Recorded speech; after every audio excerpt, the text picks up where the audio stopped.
Welcome to Tripura Info News Update. Prepaid smart মিটারের server বিভ্রাটের স্থায়ী সমাধানে Tripura state electricity corporation limited এর কর্মকর্তাদের একটি দল বিশেষ প্রশিক্ষণের জন্য জয়পুরে পাঠানো হচ্ছে বলে জানিয়েছেন বিদ্যুৎ মন্ত্রী রতন লাল নাথ। তেলিয়ামুড়া, ধর্মনগর ও কৈলাসহরে সার্ভার সমস্যার কারণে গ্রাহকরা মিটার রিচার্জ করতে না পেরে বিদ্যুৎ বিভ্রাটের মুখে পড়েন। তেলিয়ামুড়ায় এ নিয়ে বিক্ষোভ ও সড়ক অবরোধের ঘটনায় পুলিশ হস্তক্ষেপ করে। সরকার জানিয়েছে, সাময়িক ব্যবস্থা নেওয়ার পাশাপাশি ভবিষ্যতে এ ধরনের সমস্যা এড়াতে দীর্ঘমেয়াদী প্রযুক্তিগত সমাধান করা হচ্ছে।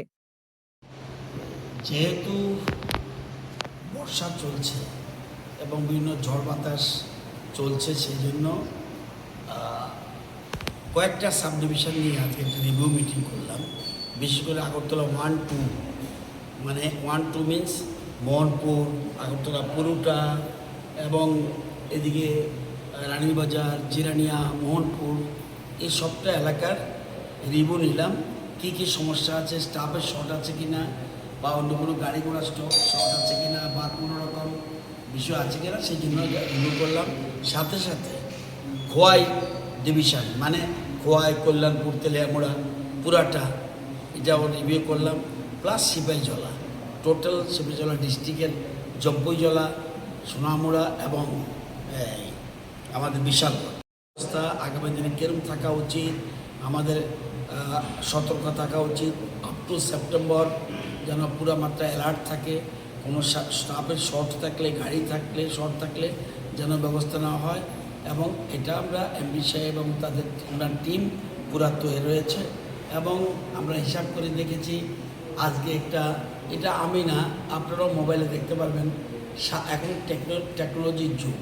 সারা ভারতবর্ষে সব জায়গায় কোন রাজ্য কত ঘন্টা সার্ভিস দিচ্ছে, এটা আমাদের এখান থেকে ম্যানিপুলেশনের কোনো সুবিধা নেই এবং কোনো রকম মেনলি কোনো রকম কাজ করার সুবিধা নেই, সবটাই টেকনিক্যাল।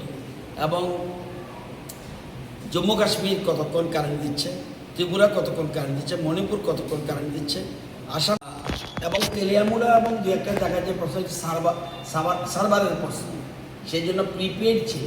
তো প্রিপেড না দেওয়া একটু হইচই হয়েছে। আমরা সাথে সাথে অল্টারনেটিভ ব্যবস্থা করেছি, কিন্তু কালকে আমাদের একটা স্পেশাল টিম জয়পুর যাবে, সেখানে গিয়ে টোটাল সার্ভার যেন কোনো সময় সমস্যা না হয় সেই জন্য স্পেশাল টিম পাঠাচ্ছি। কালকে গিয়ে সেখানে যারা এটাকে ট্যাকেল করে তাদের সাথে আলোচনা করে সব ঠিক করবে।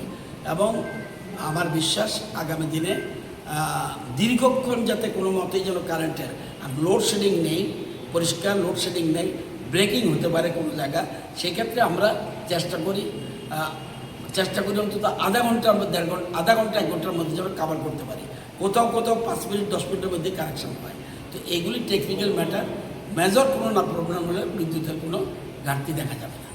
সুতরাং ইচ্ছা করলে কোনো ব্রেক থাকলেই সাথে সাথে দিল্লি থেকে মেসেজ চলে আসবে যে ন্যাশনাল অ্যাভারেজের নিচে কেন পড়লো, কেন এটা কাটা পড়লো, এই জিনিস আছে। আমরা আজকের দিনে ন্যাশনাল অ্যাভারেজের উপরে আছে। মাঝে মধ্যে আমাদের প্রবলেম, আমাদের রাজ্যের 473টা 473, এটা খুব ইম্পর্টেন্ট পয়েন্ট, এটা আমার আগে জানা ছিল না। 473টা ফিডার আছে, শহর গ্রাম সব মিলিয়ে। এই 473-এর মধ্যে 100% ওকে থাকে, প্রায় সময় 300-র উপরে থাকে। এবং মাঝে মধ্যে আর বাকিগুলি মাঝে মধ্যে ডিস্টার্ব হয়। আমাদের মেইনলি ডিস্টার্ব এখন হচ্ছে বিশেষ করে রাবার বাগানের জন্য আমাদের সমস্যা হচ্ছে, সেগুলিকে আমরা ঠিক করছি।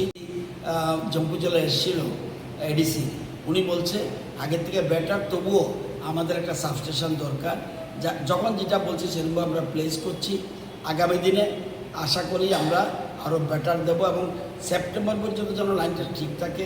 এর মধ্যে আমরা জানেন আমাদের আগরতলা শহর পুরোটাই আন্ডারগ্রাউন্ডের কাজ চলবে, 2 বছর 2.5 বছর মিনিমাম লাগবে, এটা আমরা দেখছি। আর অন্য জায়গাগুলি আমরা কীভাবে কাভার কন্ট্রাক্টটা দিয়ে আমরা দিতে পারি সেদিকে, কিন্তু